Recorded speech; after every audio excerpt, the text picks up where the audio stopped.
बड़ा सरप्राइज दिया कि आज से सिर्फ 3 रोज़ कबल जब टिक टॉक पर पाबंदी लगाई गई और अवाम से कहा गया कि वो टिक टॉक ना देखें, तो अवाम ने उस पर शदीद रद्द-ए-अमल दिया। बाइकाट था, उसको मानने से इनकार किया, बल्कि वो सड़कों पर आगे टैंकों के आगे लेट गए। उन्होंने स्मोक गैस बर्दाश्त की, शेल बर्दाश्त किए, लेकिन वो एक कदम भी पीछे नहीं हटे और फिर उनकी तादाद बढ़ती चली गई। बिल्कुल हसीना वाजिद की तरह उसके वज़ीर आज़म को ये मुल्क छोड़कर भागना पड़ा। वो मुल्क जो 200 साल तक बादशाहत के ज़ेर निगी रहा था, जो सिर्फ जहाँ पे जमहूरियत को 7 साल हुई है, वहाँ आज हकीकी जमहूरियत परवान चढ़ रही है। उन ममालिक के लिए ख़ास तौर से नसीहत है जहाँ पर करप्शन दिहाइयों से परवान चढ़ रही है, जहाँ के अवाम इस वक्त गैज़ और गज़ब का शिकार हैं, बहुत ज़्यादा शदीद गुस्से में हैं। जो बांग्लादेश के वज़ीर आज़म ने की, या जो नेपाल के वज़ीर आज़म ने की, या जो इससे पहले श्रीलंका की हुकूमत ने की थी, उन्हें चाहिए कि इंडोनेशिया के पैटर्न पर चलते हुए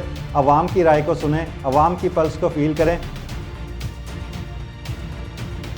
नाज़रीन, इस वक्त लग रहा है कि दुनिया में बगावतों का, इनकलाब का मौसम चल रहा है। कुछ अर्सा कबल आपने देखा था कि श्रीलंका में बगावत हुई, इनकलाब आया, वहाँ के सदर वज़ीर आज़म को घुटने टेकने पड़े और वहाँ के चीफ जस्टिस के मुंह पर भी आपने देखा था कि उनका क्या हशर किया गया था। उनके जो वज़रा थे उनको किस हुलिये के साथ लोगों ने पकड़ के मारा पीटा था और फिर उनकी हुकूमत ख़त्म की थी। उसके तकरीबन 6 माह के बाद आपने देखा कि बांग्लादेश में जो हसीना वाजिद कई साल से, बल्कि कई दिहाइयों से इक़्तिदार पर काबिज थी, उनके साथ क्या हुआ था, उनकी हुकूमत का खात्मा किस तरह नौजवानों ने किया और फिर उनको भी हेलीकॉप्टर में भागना पड़ा था। और फिर आपने देखा था कि उनके घर के अंदर उनके जो प्राइवेट चीज़ें थी, उनके जो ज़ाती लिबास थे, वो तक तमाम लेकर सड़कों पर लेकर फिरते रहते। इस तरह वो निशान इबरत बनी थी और उन्हें इंडिया भागना पड़ा था। उसके बाद इंडोनेशिया में आपने देखा कि तकरीबन हफ्ता 10 रोज़ कबल पहले ही ऐसा हुआ कि इंडोनेशिया के अवाम ने भी बगावत की, वो भी सड़कों पर आए और वहाँ की इंतज़ामिया या आपकी वहाँ की जो हुकूमत थी,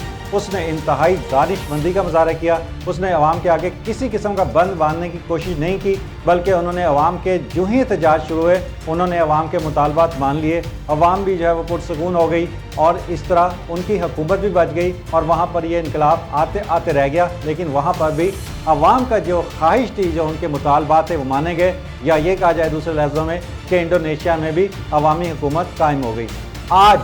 आप देखें कि सबसे ज़्यादा हैरान कुन इनकलाब जो है वो नेपाल में आया। नेपाल एक छोटा सा मुल्क है, वहाँ की आबादी बहुत छोटी है, लेकिन वहाँ की अवाम ने दुनिया को सबसे बड़ा सरप्राइज़ दिया कि आज से सिर्फ 3 रोज़ कबल जब टिक टॉक पर पाबंदी लगाई गई और अवाम से कहा गया कि वो टिक टॉक ना देखें, तो अवाम ने उस पर शदीद रद्द-ए-अमल दिया और इतना शदीद रद्द-ए-अमल दिया कि उन्होंने ना सिर्फ सोशल मीडिया को बाइकाट था, उसको मानने से इनकार किया, बल्कि वो सड़कों पर आगे टैंकों के आगे लेट गए। उन्होंने स्मोक गैस बर्दाश्त की, शेल बर्दाश्त किए, लेकिन वो एक कदम भी पीछे नहीं हटे और फिर उनकी तादाद बढ़ती चली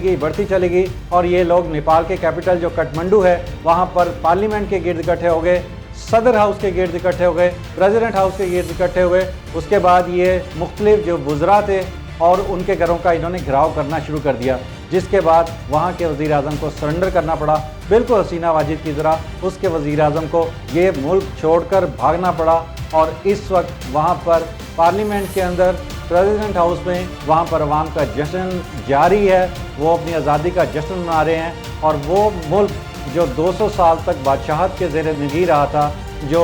सिर्फ जहाँ पे जमहूरियत को 7 साल हुई है, वहाँ आज हकीकी जमहूरियत परवान चढ़ रही है। वहाँ अवाम वाकई, जिसे कहा जाता है कि ताकत का सरचश्मा अवाम है, उन्होंने साबित किया कि वो गयूर अवाम है, गयूर इंसान है और उन्होंने अपनी गैरत का सबूत देते हुए करप्ट जो हुक्मरान थे उनको सरेंडर करने पर मजबूर किया। नाज़रीन, आप ये जो इनकलाब देख रहे हैं दुनिया में बर्पा हो रहा है, ये उन ममालिक के लिए ख़ास तौर से नसीहत है जहाँ पर करप्शन दिहाइयों से परवान चढ़ रही है, जहाँ के अवाम इस वक्त गैज़ और गज़ब का शिकार हैं, बहुत ज़्यादा शदीद गुस्से में हैं। अगरचे उनको दबाया जा रहा है। मुख्तलिफ ममालिक में आप देखेंगे कि वहाँ पे अवाम को जो है बाई फोर्स प्रेस किया जा रहा है, लेकिन आप उनका खामोश एहतजाज आपको नज़र आ रहा है। वो करप्ट हुक्मरान जो बदउनवानी के ज़रिए ना सिर्फ हुकूमतों में आ जाते हैं, अपनी हुकूमतें बना लेते हैं, उनके लिए इंतहाई होश का टाइम है, उनके लिए इंतहाई ये समझ लेने का मुकाम है کہ ان کو چاہیے کہ وہ انڈونیشیا کے صدر کی طرح فیصلہ کریں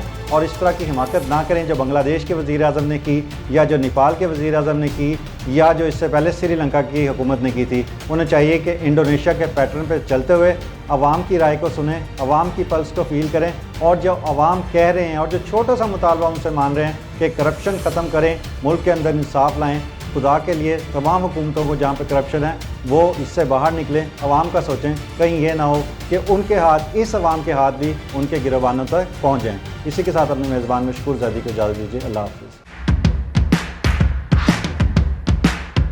ناظرین گرامی, قبل آپ سے ایک گزارش ہے کہ ہمارے چینل کو سبسکرائب کر لیں